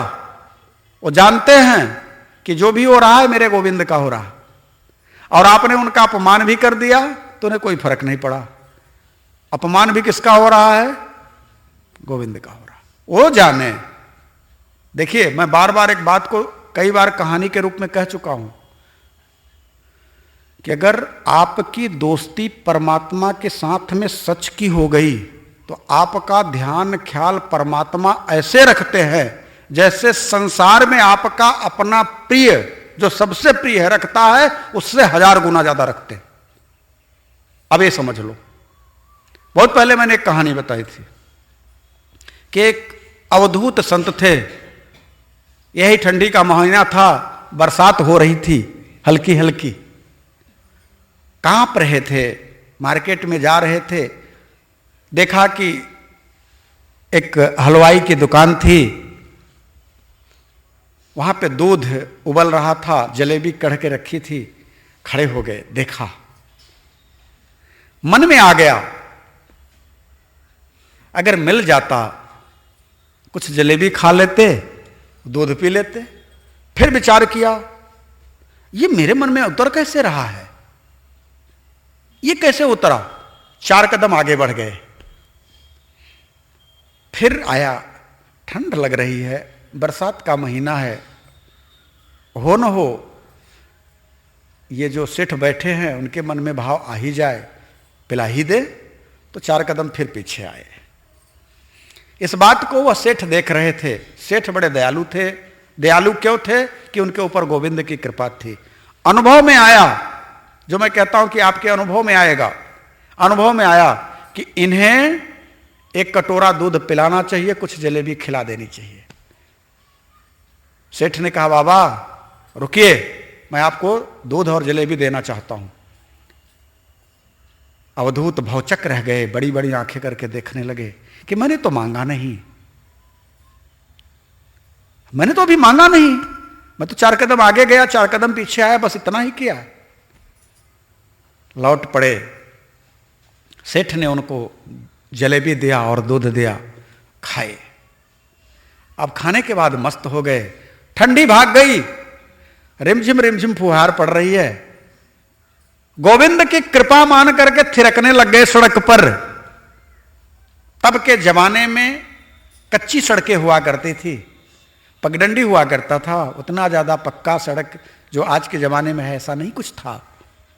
थिरक करके नाचने लगे, रिमझिम फुहार बन चल रही है। एक प्रेमी प्रेमिका का युगल जोड़ा बैलगाड़ी से जा रहा है। अभी तो अपने मस्ती में गोविंद के नाम का गुणानुवाद करके नाच रहे हैं। पता नहीं कब एक छींटा उस प्रेमिका के वस्त्र पर आकर के गिर गया, पता नहीं कैसे। जबकि वो लोग छतरी लगा करके बैलगाड़ी पर बैठ करके जा रहे थे, एक छींटा पड़ गया। और उस प्रेमिका ने कहा, देखा ये पागल मेरी साड़ी को खराब कर दिया, ये देखिए ना छींटा लग गया। अब तो प्रेमी से रहा नहीं गया, उतरा जोश में और खींच करके एक थप्पड़ अवधूत के गाल पर मारा। थप्पड़ इतना तेज था कि मुख से खून निकलने लगा। एक झन्नाटेदार थप्पड़ पड़ने के बाद अवधूत कुछ देर के लिए सहमे, खड़े हो गए, कुछ नहीं बोला उसको, और वो बैठा बैलगाड़ी पर जाने लगा। अवधूत ने ऊपर सर उठाया और कहा, लाला मेरे मन में जब दूध और जलेबी खाने की इच्छा हुई तो तूने पूरी कर दी, ये तो समझ में आया। और ज्यादा समझ में आ गया कि संत को किसी चीज की इच्छा नहीं करनी चाहिए, इसलिए तूने थप्पड़ बरवा दिया कि खा ले, लेकिन तुझे ऐसी इच्छा नहीं रखनी चाहिए, इसलिए तूने थप्पड़ मरवा दिया। अच्छा किया मेरे प्रियतम, तूने अच्छा किया, तू मेरा है, हर पल तू मेरा ध्यान देता है। ऐसा कह करके मुख से खून जो निकल रहा था थूक दिया। लोग जो अगल बगल खड़े थे उस दृश्य को देख करके कांप गए। किसी की हिम्मत नहीं पड़ी कि उस व्यक्ति को कहे कि तुमने ये एक संत के साथ में कैसा व्यवहार किया। और वह संत अपने गोविंद का गुणानुवाद करने लगा। कहा, लाला तूने ठीक किया, मैं इसी काबिल था। जो संत हो जाता है, जिसकी समस्त कामनाओं का अंत हो जाता है, उसके अंदर फिर ये कामना आई कैसे? अच्छा किया गोविंद, अच्छा किया। लोगों ने देखा कि ये संत बड़बड़ाए जा रहे हैं और कह रहे हैं गोविंद अच्छा किया। ये कैसा है? न कोई प्रतिकार है, न कुछ है, न उसके प्रति कोई घृणा का भाव है, न कोई ऐसी बाणी बोले, कुछ नहीं बोला। और आपको पता है 100-200 मीटर अगर वह व्यक्ति गया होगा, एक पागल हाथी आया। पागल हाथी आता है और बैलगाड़ी को उठा करके पटक देता है और उस व्यक्ति के ऊपर, जो प्रेमी है, उसके ऊपर सीने पर पैर रख देता है। उसी समय उसको प्राणांत हो जाता है उस व्यक्ति का। अब दौड़ करके लोग बाबा के पास आते, बाबा आपने क्या किया? बाबा ने कहा मैंने क्या किया? कहां क्या हो गया? बोले अरे उसने तो आपको एक तो। बाबा ने कहा लाला मैंने कुछ नहीं किया, ये तो दो प्रेमियों की बात है, ये दो प्रेमियों की बात है।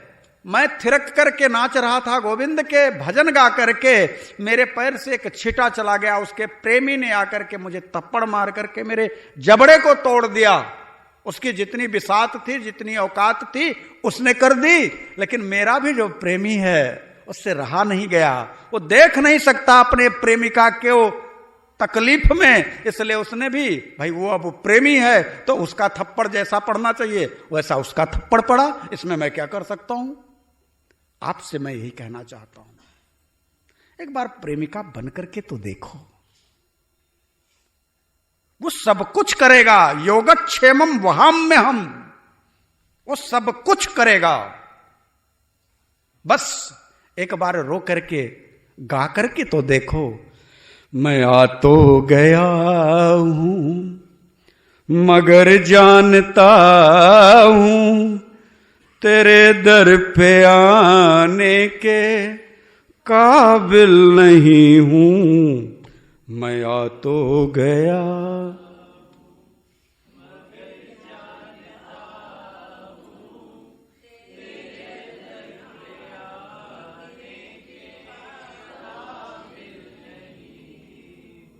बार गुनगुना करके दे देखो कि गोविंद मैं जानता हूं मेरी वो क्षमता नहीं है, मेरी वो सामर्थ्य नहीं है, मेरे अंदर वो ऊर्जा नहीं है, लेकिन चल पड़ा हूं तेरे दर की तरफ। गिराना उठाना तेरा काम है। अब तू चाहे गिरा दे चाहे उठा ले, चाहे तू अपने चरणों से लगा ले और चाहे तू मुझे धक्का दे करके गिरा दे। एक बात कहूं, मेरा गोविंद हृदय से लगाता है, वो अपने चरणों पर नहीं गिरवाता, वो अपने हृदय से लगाता है। कभी आपने सुदामा को देखा होगा, गोविंद ने उसे अपने हृदय से लगाया। नरसिंह भगत को हृदय से लगाया। जितने भी संत हैं, हमारे हनुमान जी महाराज को असकहि श्रीपति कंठ लगा हुआ, वो हृदय से लगाता है। उसको यह शौक नहीं है कि तुम मेरे चरणों पर आकर के गिरो। वो तो कहता है कि जो मेरा होता है उसे मैं अपने जैसा दर्जा देता हूं, अपने से बड़ा बना देता हूं। आप सब हनुमान जी की कृपा को प्राप्त कर रहे हैं। अपने अंतःकरण में यह महसूस करिए कि आपको भी हनुमान जी जैसा गुरु अगर राम नाम की दीक्षा देकर के आगे बढ़ाता है तो निश्चित तौर से आप भी उस राम नाम की मंजिल तक पहुंचने के अधिकारी हैं। थोड़ा देर थोड़ा सवेर। फिर मन को शुद्ध करना अत्यंत आवश्यक है। तो मन को शुद्ध करने के लिए बस जो भी अपने अंदर का गुबार हो उसे निकालो। एकांत में बैठ जाओ। शर्म आती है तो एक बार रो करके देखो, अपने आंसू गिरा करके देखो, आनंद आ जाएगा। हल्के न हो जाना तो कहना। एक बार अकेले में गोविंद के सामने अपने आंसू गिरा करके तो देखो, हल्के न हो जाना तो कहना। एक बार अपनी अपनी सारी गठरी उसके कदमों पर डाल करके तो देखो, हल्के न हो जाना तो कहना और कह देना, अब सौंप दिया इस जीवन का सब भार तुम्हारे हाथों में, अब सौंप दिया इस जीवन का सब भार तुम्हारे हाथों में, है जीत तुम्हारे हाथों में और हार तुम्हारे हाथों में, अब सौंप दिया इस जीवन को सरकार तुम्हारे हाथों में, सोचिए जरा कि क्या स्थिति है साधक की। साधक कहना क्या चाहता है, मेरा निश्चय बस एक यही, एक बार तुझे पा जाऊं मैं। आपका भी यही एक निश्चय होना चाहिए, एक निश्चय, एक बार तू मुझे अपने हृदय से लगा ले गोविंद, ऐसा एक प्राण, एक निश्चय बने। मेरा निश्चय बस एक यही, एक बार तुझे पा जाऊं मैं, अर्पण कर दूं दुनिया भर का सब भार तुम्हारे हाथों में, अर्पण कर दूं दुनिया भर का सब भार तुम्हारे हाथों में। बस एक बार का ये निश्चय अपने अंतःकरण में हो जाए। आपने देखा कि हमारे हनुमान जी महाराज जी को कोई पद नहीं चाहिए था, प्रभु का पद चाहिए था, प्रभु के पाद कदम के अलावा कुछ नहीं। आपका भी एक ही उद्देश्य हो, एक बार गोविंद। लेकिन गोविंद कब मिलेगा? निर्मल मन जन सो मोहि पावा, मोहि कपट छल छेद्र न भावा। मन की निर्मलता हो जाए, और जब तक मन की निर्मलता नहीं होगी, विश्वास करिए मेरा राम आपसे नहीं मिल पाएगा। कुछ भी कर लो, समर्पित जीवन ही राम से मिला सकता है। जब आप अपने आप को समर्पित कर दोगे, राम से मिल लोगे। जब तक अपने आप को अपने से यह मान करके चलोगे कि मैं मिमियाते रहोगे, राम से नहीं मिल पाओगे। समर्पित जीवन ही परमात्मा से मिलने का मुख्य मार्ग है। इसलिए जब भी अकेले में बैठो, जब भी कहीं अकेले में बैठो, ऐसा आपको लगे कि यहां कोई नहीं है, तो बस प्रभु से यही कहना, न कोई उलहना, नहीं कोई अर्जी, कर ले करा ले प्रीतम, जो है तेरी मर्जी। ये समर्पण हो जाए, ये समर्पण हो कि अब मेरा कुछ नहीं है, न कोई अर्जी है, न कोई शिकायत है। अब तू जो कहेगा वही मैं करूंगा, जहां ले चलोगे वही मैं चलूंगा, जहां नाथ रख लोगे वही मैं रहूंगा, जहां ले चलो।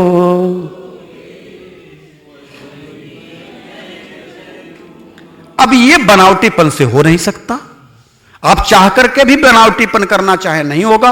ये आवाज अंदर से उठेगी, ये कुहुक अंदर से ही उठती है। और ये उठती किसके अंदर है? किसी बिरही के अंदर, जिसे लोग पागल समझते हैं।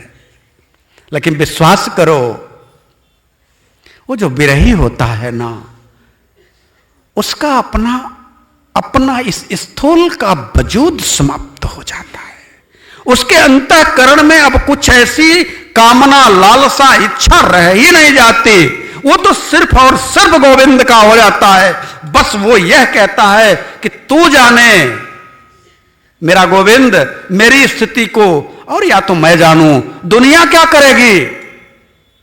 दुनिया जान करके भी क्या करेगी? दो ही बात करेगी, अपमान के शब्दों से आपको बेध देगी। लेकिन मैं कहता हूं, अगर ऐसा कोई कहता है, अपमान बोलता है, तो बस यही कह देना, मेरी लगी श्याम संग प्रीत दुनिया क्या जाने।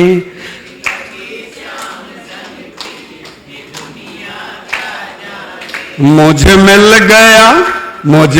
गया मन का मीत दुनिया क्या जाने।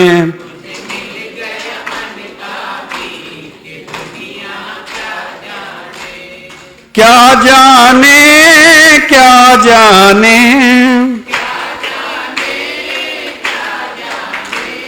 क्या जाने भला क्या जाने। मुझे मिल गया मन का मीत दुनिया क्या जाने।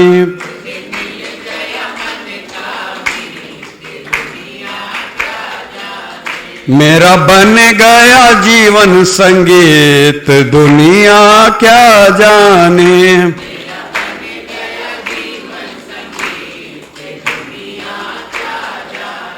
मुझे मिल गया मन का मीत दुनिया क्या जाने।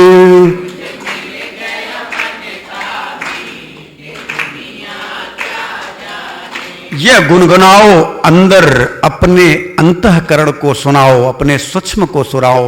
और जिस दिन इस भाव को अपने अंतःकरण के साथ जोड़ोगे, आपकी परमात्मा के साथ में नजदीकियां होने लग जाएगी और आपको राम का चरित्र समझ में आने लग जाएगा। इसीलिए मैं कहता हूं कि हनुमान की चालीसा को पियो और हनुमान की चालीसा में जियो। जिस दिन हनुमान की चालीसा अंदर उतरेगी और जीवन उसी के अनुरूप होने लग जाएगा, रामचरितमानस भी जो मन के अंतराल में है समझ में आने लग जाएगा। अन्यथा बाहर ही बाहर की यात्रा करते रहोगे, खाली हाथ आए हो और खाली हाथ चले जाओगे। इसलिए मैं आप सबसे कहूंगा कि अगर हो सके यथासंभव तो गुनगुनाते हुए परमात्मा के नाम का नित्य वाचन किया करो, नित्य गायन किया करो। अकेले में कुछ घड़ी बैठ जाया करो और कुछ पल के लिए अपने गोविंद के विरह में अपने को तद्रुप्त कर लिया करो। विश्वास करो, एक एक दिन आपका अपने प्रियतम के नजदीकी के साथ में जोड़ता चला जाएगा और एक दिन ऐसा आएगा कि आप परमात्मा के हो ही जाओगे, इसमें संदेह नहीं है। आज के लिए बस इतना ही। हरि ओम तत्सत।